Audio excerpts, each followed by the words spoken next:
To begin with, I sent you guys an email yesterday. I believe it was in the morning, probably around 9 or 10-ish. I sent you two emails actually. One is a backup link in case the first one doesn't work, so go ahead and try that first one. It's a shared document. If you can't access, there's reasons for that we won't go into. Don't sweat it. Use the backup link. But anyway, go ahead and pull that up. Okay. I'll give you a second to do that. Oh, found it. Okay, what we're doing today, what you have in front of you, this is a single bib entry from one of your classmates, okay? All I want you to do at this stage is a two-part process. You're gonna read over this bib from, you all right, Jason, you got it? Okay. You're gonna read over this bib. Shouldn't take a couple minutes to do that. But while you're reading, I want you to be mindful to the best of your ability. We need to pick out ideas or arguments. They are in here. They are in here. Jot them down. When you see them, take a little bit of a note of some kind because we're going to put them up on the board when you're done. Make sense? Okay. Awesome. Just take a minute, read over that, do something with it up here. What about the other bib assignment? What other bib assignment? The one that also was, you had written down as due before class today? 4 bibs. Yes. What about it? Okay, those are still, I just kind of find it weird that we did the assignment before we talked about. We've been doing that all semester. Fair. All right.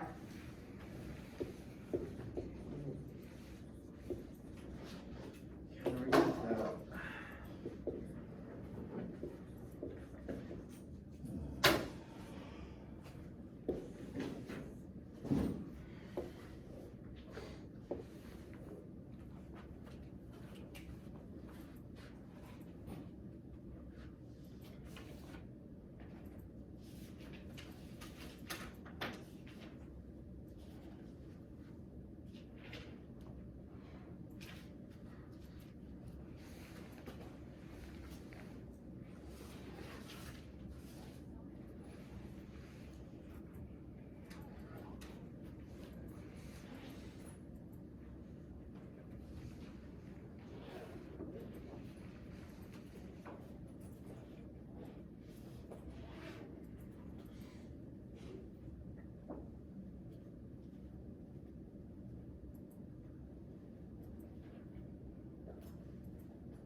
Does anybody need more time?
All right. And the off chance anybody's just finishing this up, that's fine. To begin with, I feel like it'd be helpful just to lay like a foundation for what we're talking about. More or less from the jump in this bib entry. I imagine most of you are not familiar with this article. I, for instance, am not even super confident in pronouncing his name. I'm going to go with Mládzi. I think. I don't know. I would assume Victor would forgive me.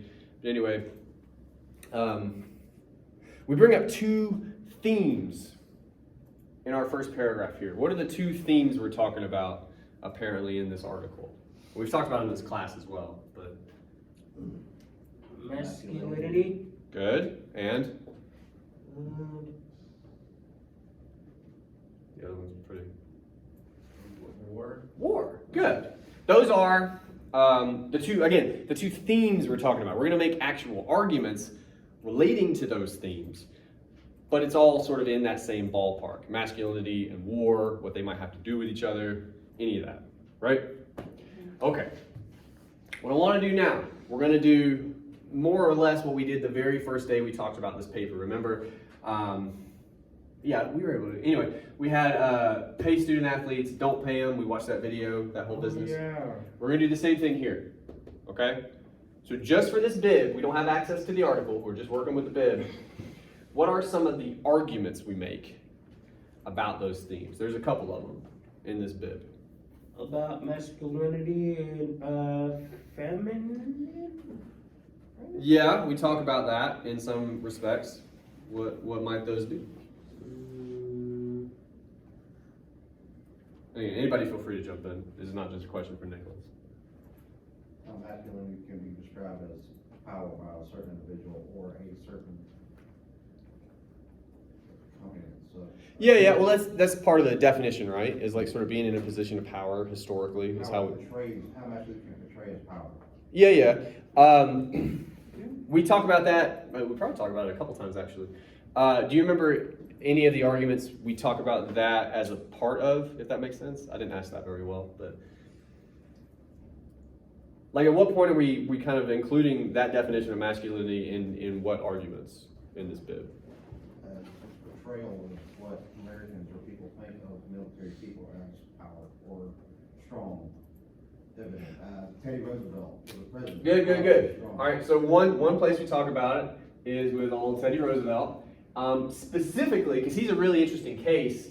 He was, first of all, in his own time, less so now, because I mean, dude's been dead for 100 years or whatever. But he's still, like, if you know anything about him, you probably know he was president, I hope.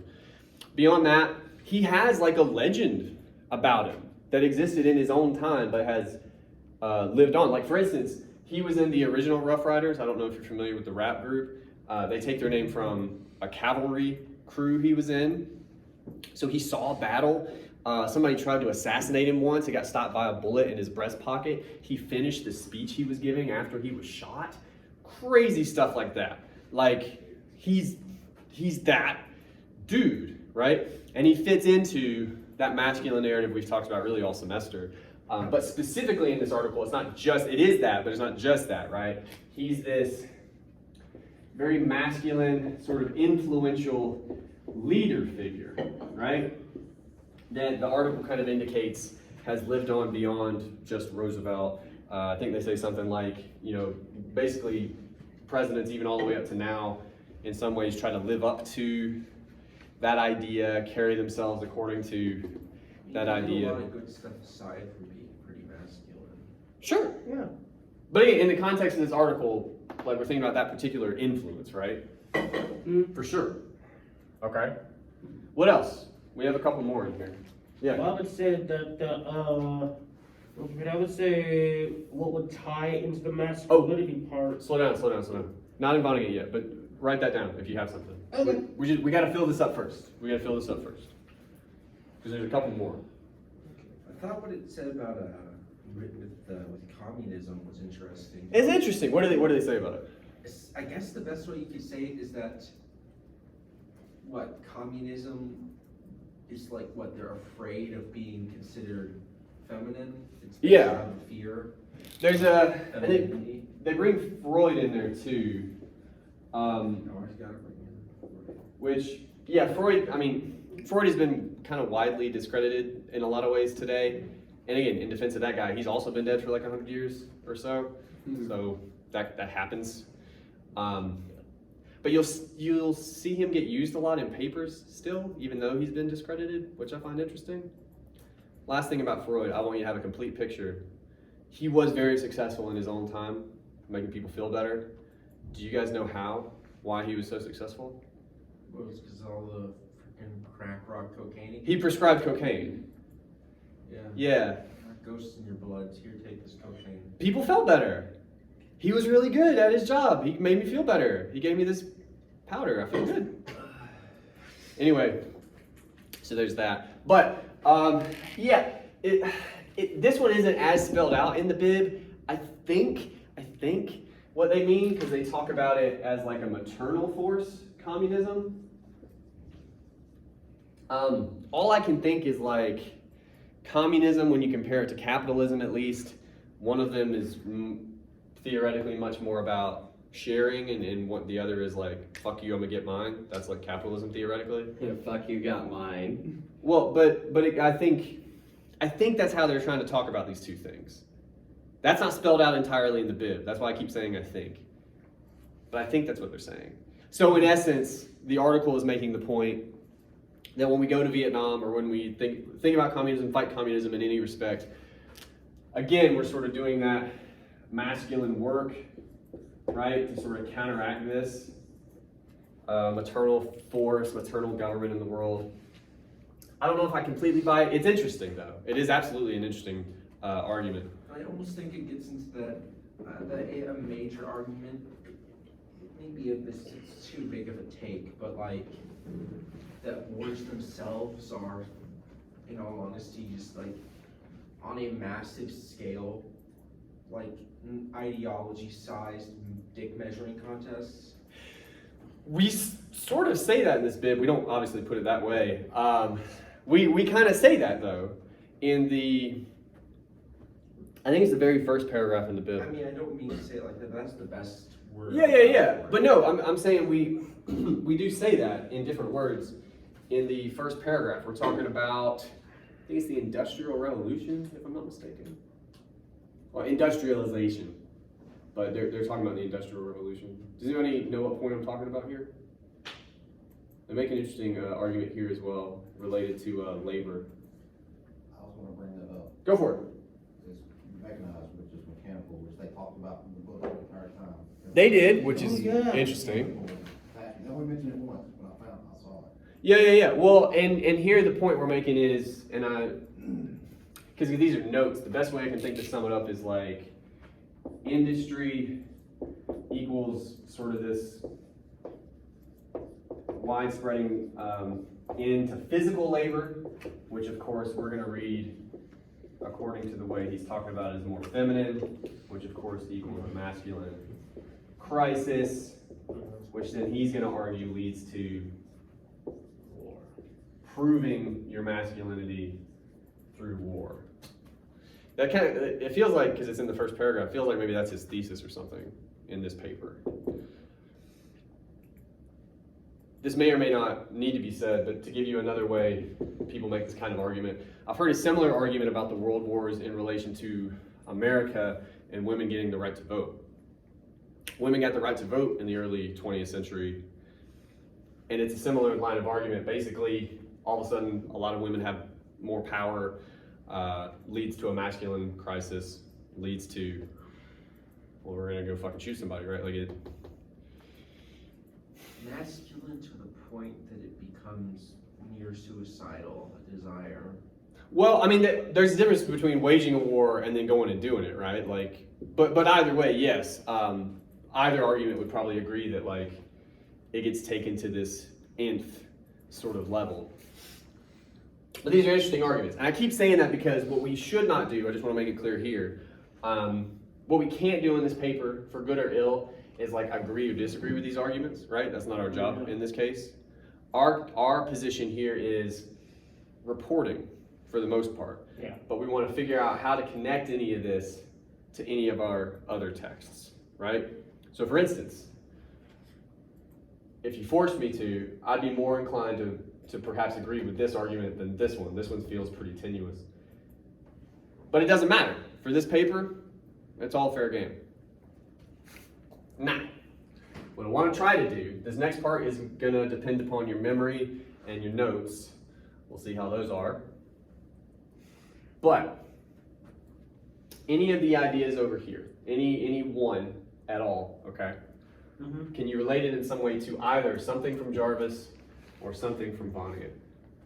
Go for it. You seemed ready beforehand. Well, I was going to relate to chapter 9 on page 236 on this book. Right. With Rumford. Oh, which one? With I think with like the masculine leader with Theodore Roosevelt. Okay. How so? Cause in the page, Sure.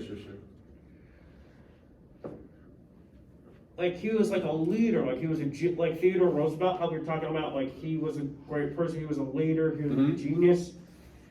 Also, with Rumford, it tells that he was like part of the Air Force Reserve. He wrote 26 books. He was a multi-millionaire. Like people looked up to him as well as a leader. He's a leader. And he's successful. Is kind of what you're talking about, Yes. right? Yeah. So in many ways, sort of like living up to perhaps the model from a guy like Teddy. He quotes Teddy Roosevelt. Yeah. Right after that. So clearly, he's probably somebody that Rumford looks up to.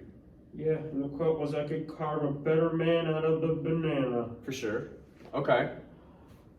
Anything else we could say? I like again, sort of, you want to get specific. You don't want to just say, like Rumford, but when it comes to a paper, you might quote the bit about the Air Force Reserve, maybe some other success he had.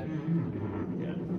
One of my personal favorites is the book about sex and strenuous athletics for men over 65. That's pretty remarkable. But anyway, good.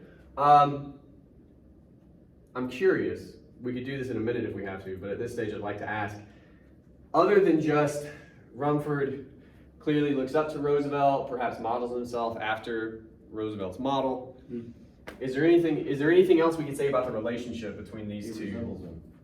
He resembles him? Yeah, the book tells us that. Resembles. Yeah. And again, I think that speaks to the wanting to probably, for sure. Anything else? There's one other, I think, idea that's kind of on our plate, but we could do it in a minute if we have to. Okay, it's all good. It's all good. We'll come back to it.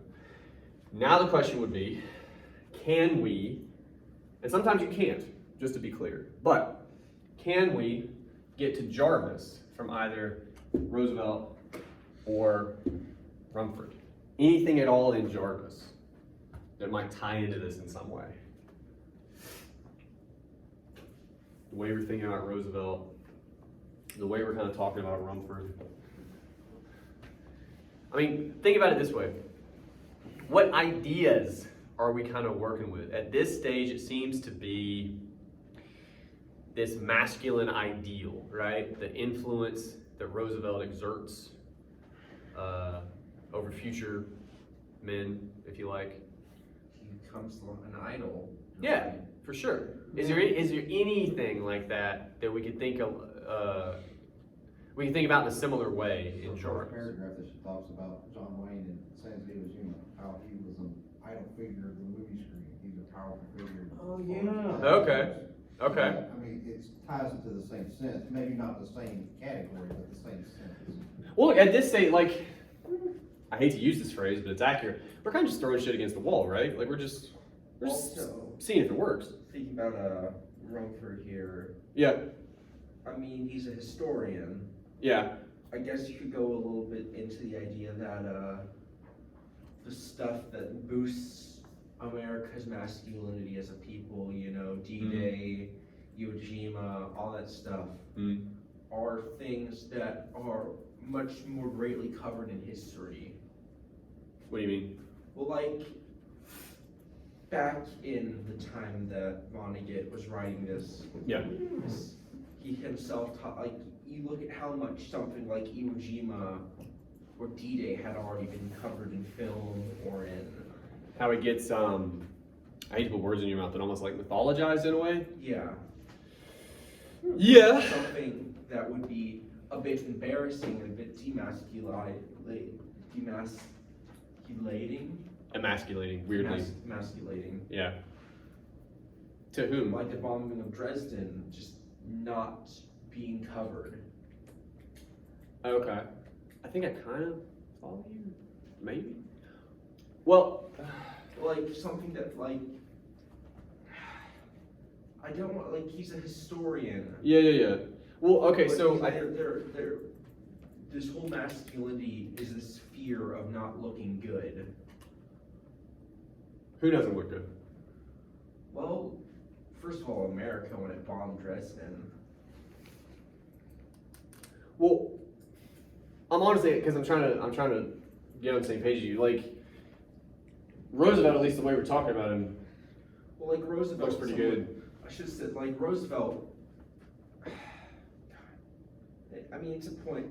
Maybe it's going back. I'm just vacating back to all my bibs that I've been writing. That's a big part of it. But I mean, Roosevelt as a leader. Like again, just the way we're talking about him in this bib, he's this influential masculine leader. The sort of mythos of him, the way he carries himself, the way he looks. Again, if Rumford seems to emulate him to that degree, and sort of the power that influence exerts over people, right? So, I mean, you took it in a different direction, which, I mean, to me, if we're going to do that, we'd probably need different evidence, actually, which you could do. But given what we have, I don't know if it would quite work. But you started in a good place, which is, sorry, I got a hair in my eye. You're sort of talking about this idea, not just the power of this masculine figure, who's Roosevelt, but this like masculine narrative that he's a part of. You see what I'm saying? Because again, that's absolutely what Rumford is doing. But now I think we could even say that's probably what Roosevelt is doing. It's not like Roosevelt was the first guy that was like that. You know, those ideas came before him, like obviously. But again, I wonder, how would we talk about it in Jarvis? We could possibly do it with Sands of Iwo Jima. I'm curious about how. You started with John Wayne, who is this, again, very masculine figure, stereotypically, historically, all that stuff. Does anybody remember, like, why do we even bring up Sands of Iwo Jima in Jarvis? What is she talking about when she talks about it? The heroism, Huh? the way that they portray heroism in movies. Oh, it's a blood and guts, she says. Yeah, that even though he was an unusual protagonist, it Yeah. still showed the same amount of stuff that they're looking for. Yeah, he didn't maybe check all the boxes, but he checked the ones that really mattered, type of thing. Yeah, we could maybe do that. Okay. So, again, just to be clear, what I'm driving you guys toward, always, this is no different from the first paper, you need to be specific. So it's not just the paragraph where we talk about John Wayne, because she makes a couple points there, but the one we're interested in here seems to be the quote-unquote blood and guts heroism. All right. How are we getting here? Are we going from, I'm honestly asking, are we going from Vonnegut or are we going from Victor? I'm going to call him because I don't know how to pronounce his last name. How are we getting to John Wayne's blood and guts heroism?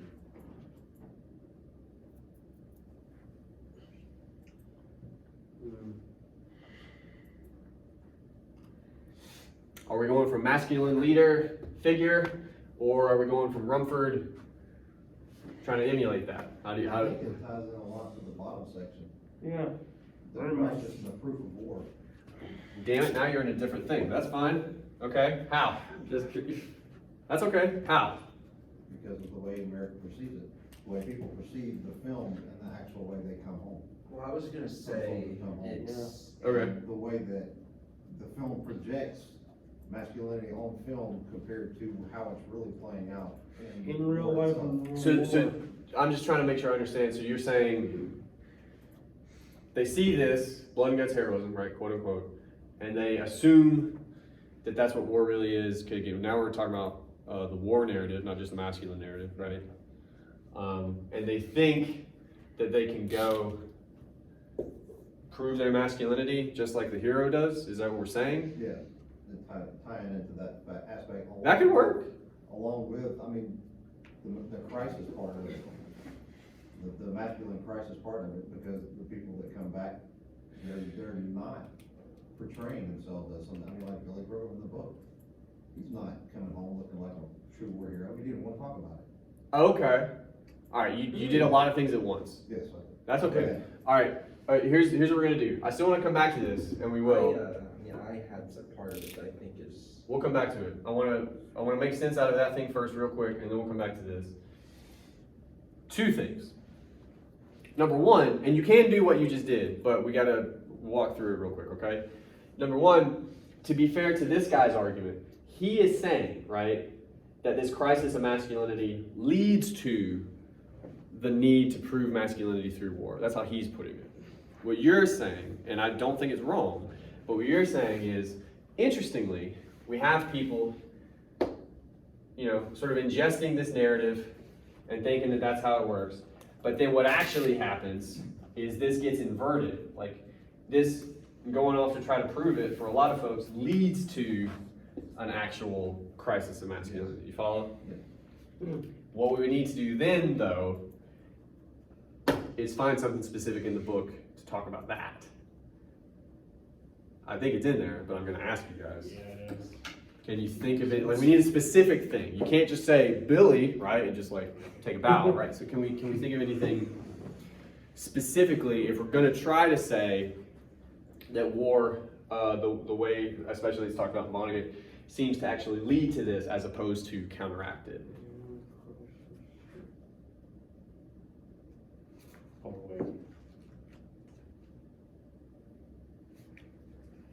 I can think of a bunch. For the sake of time, I'm gonna try to do it this way. Hold on, I'll come back to you, but hold on. Talking about Rumford for a second. Why doesn't he like Billy? We talked about this. He's weak. Yeah, because he looks at me, he's weak. And he is weak, he is. But why does that bother Rumford so much? Because he thinks that he's supposed to be the picture of masculinity, but Who is? Billy. Why? Because I'll help you out a little bit. Rumford won't believe Billy about something. Driven. Why not? Because he keeps saying it was dreadful, But he won't even hear him, right? because of the narrative that you read, or the article you read about the bombing. Yeah, well, but again, like for Rumford can't believe Billy was there. Why? Because, and this is something that I just have been finding throughout the book more and more, is that Billy and in that same sense Vonnegut just say stuff we don't like to hear. But again, in the context of Rumford, like what is? Because we're trying to model the paper a little bit. So to be specific, I mean yes, but to be his worldview of what true soldiers are. yeah, good. So the point I'm making here is, if we wanted to, we actually just go right up here. What's the deal with Rumford? He's in reserve. He's fake. He's never been there. He was born a millionaire. He's in the Air Force Reserve. And that's the point about the blood and guts heroism too, is that Yeah. they might both take inspiration from a real hero like Roosevelt, Okay. but in the end of the day, they're both fake. They're both not based in any sort of real. Like they're wearing the costume. Yeah. But it's- but it's not the actual real thing. All right. Good. Because All in right. all honesty, We can do it the that way. actual real thing sucks. For sure. Okay. All right. So I want to do a quick sidebar, and we might do one more of these. But what we just did, we did it very haphazardly, which is why I want to break off real quick and like make sense of it. Okay. I see some of you looking at me right now, like what? We're gonna try to slow it down.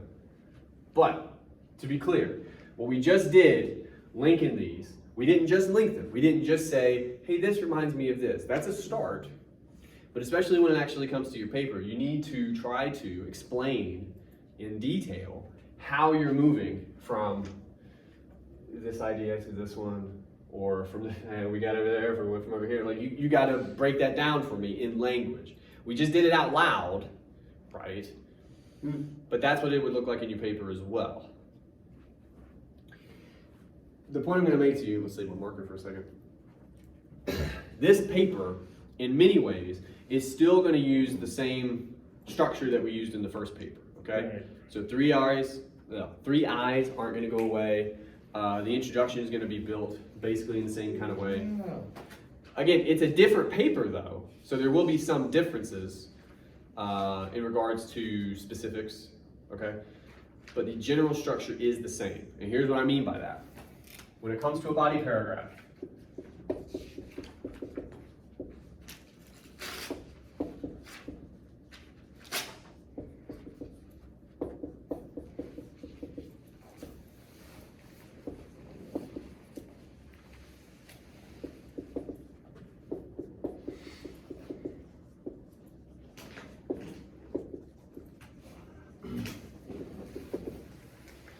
you will probably have, typically, 3-ish pieces of evidence in each body paragraph, right? At no point should you feel obligated to do every text in every body paragraph. I'm actually going to tell you to maybe just avoid that, because it is kind of messy if you go past 3. In some cases, you may only do 2, right? Like I'm telling, this is not a boilerplate thing, but generally speaking, this is how it's going to look, all right? And this is exactly what we just did, hopefully in a more sensical fashion, okay? Our first piece of evidence, I'm trying to follow this myself. I get, we ended up doing one of these, okay? Say you started with Melazzi's idea about Teddy Roosevelt, you pull some kind of a quotation. You're going to talk about that. The idea is in it, not just the quotation, right? But what we came to, which is basically Teddy Roosevelt is this masculine leader, very influential, not just on future presidents, which is what Melazzi talks about, but maybe anybody who aspires to a position like that in any kind of a way, right? Great.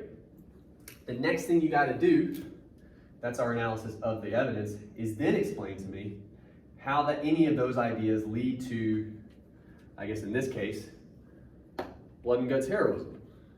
The way we got there was clearly, in many ways, the kinds of heroes we see in these movies harken back to a similar sort of figure as Roosevelt, right? They may not always be Roosevelt, that'd be a weird set of movies we had, but same kind of dude, right? Carries himself same kind of way, has very similar experiences on screen to Roosevelt, again, who actually saw battle, he was in that stuff. But what's the important difference? We said this, but I'm gonna make you say it again. What's the important difference between Rumford, between John Wayne, and Teddy Roosevelt? There's one important difference that we did say. One of you said it. What's Rumford's problem with Billy? Huh? He's weak, but again, why doesn't Rumford like that specifically? What's Rumford's problem with Billy's weakness? He's not the classification of the true soldier. He doesn't fit his narrative, right? Yeah. It's his narrative, yeah. But why does that bother Rumford? All that's true, but there's a specific reason it bothers Rumford. He's never been there. Yeah. He's never seen it for himself, so he can only take Billy's word for it. So in some kind of a way, if we're talking about all these together, which when it comes to a topic sentence, that's what your body paragraphs are meant to do, right? You still need topic sentences. Mm-hmm.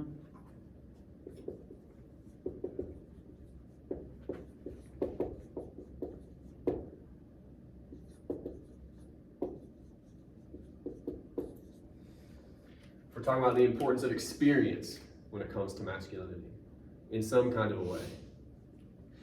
Why is Rumford so bothered?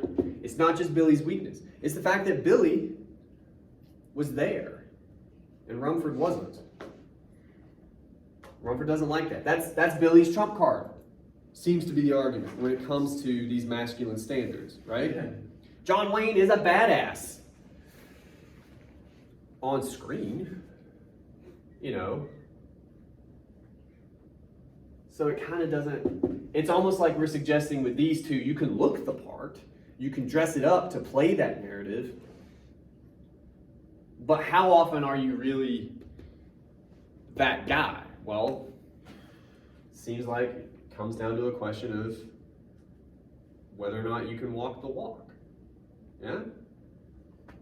That's the idea that unites all of these things under a single umbrella. I think Teddy Roosevelt does a very special I don't want to say exemption, but like, he's one of those few characters from history we can look at that it was fit our perception of masculinity. Yeah, And he himself also believed himself to be for sure. that For sure. shit of masculinity, and did some pretty masculine things. Yeah, Which well, I think which is very rare, first of all. I would agree. Well, I mean, so, Maybe pointing with that, high functioning schizophrenic, all that stuff, well, that may be part of it actually, but you may or may not need to make this addendum, but what you're kind of pointing at too is we may or may not, like, this would be enough, is one point I want to make to you. This would be enough. You pose this as an idea, as an argument in a topic sentence to guide this paragraph. Depending on where you went talking about this evidence, you may also entertain the notion that the kind of masculinity we're talking about seems awfully unattainable. Yeah. Where do you typically encounter it? In a fake ass guy in a hospital and an action hero, right? Those are fake. They're cool, but they're not real. And when you do really encounter it, it's one dude that we've all heard of. You know? It's not Jeff from the store, right? So it's harder to come by. You could potentially do both, but I'm just saying one would be enough. One would be enough. Questions about any of that?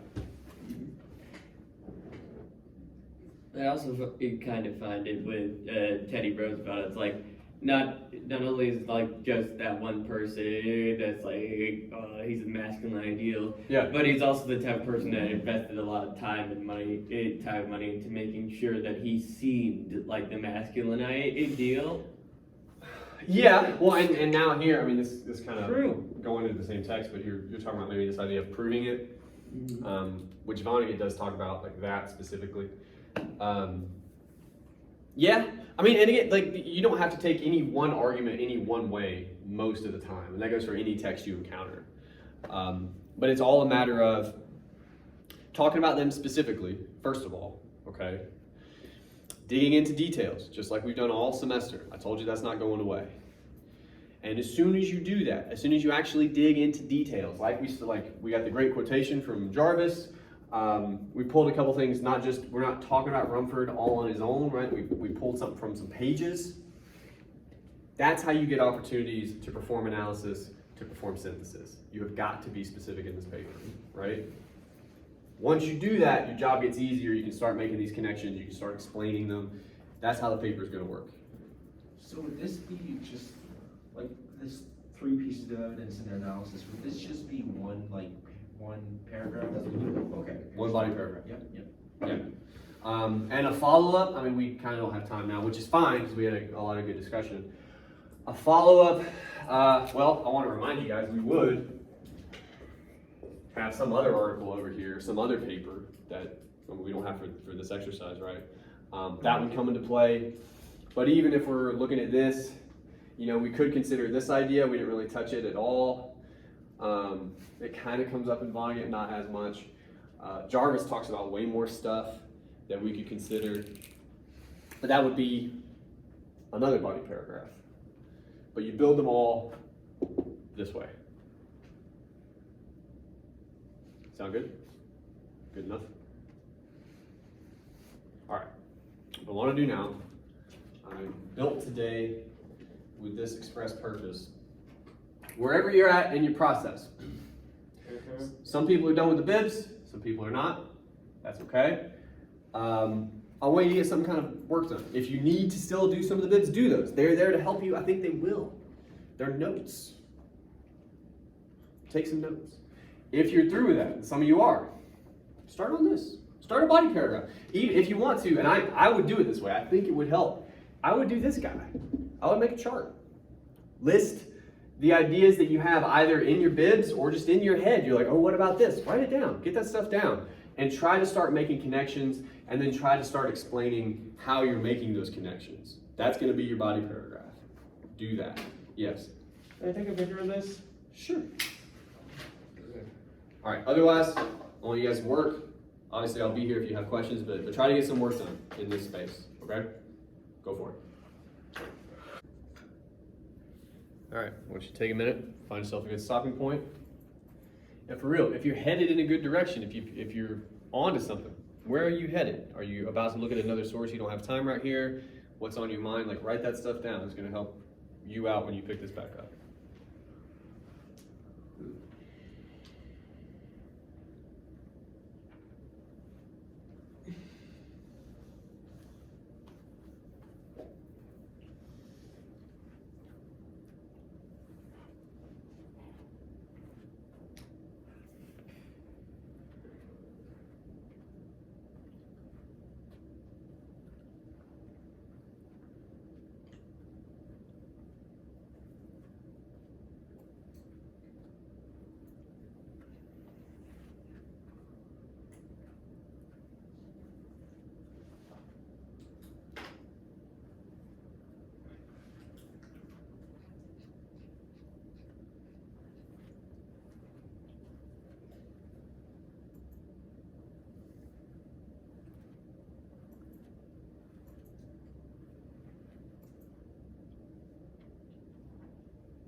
All right. Next time, body paragraph, course 10. Again, it was my hope today, no matter where you're at in the process, that you're well on your way to that body paragraph. That's what we modeled today. There are other ways to do it, but I happen to believe this is one of the better ones. So I would attempt this if you have not already. I think it will be beneficial for many of you. You organize it in the way that we listed up here.